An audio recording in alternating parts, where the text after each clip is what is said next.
Maligayang pagdating, General Nakar, Quezon Province.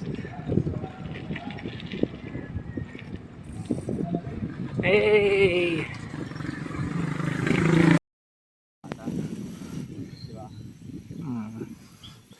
Oo, inaabot ng gabi sa Marilaki. Hindi ko Marilaki. Hindi, Marilaki Highway pa rin to, di ba? Ayun, palubog na yung araw. Nakatakot. Walang street lights. 100 kilometers from Manila pa, no?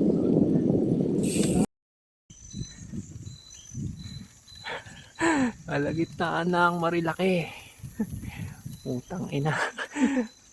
Alas 7, oh. Nasa gitna ng dilim, oh. Pero abot kaya tayo dito madaling araw? Oo, malamang yan. Kasi ano eh, may ahon pa eh.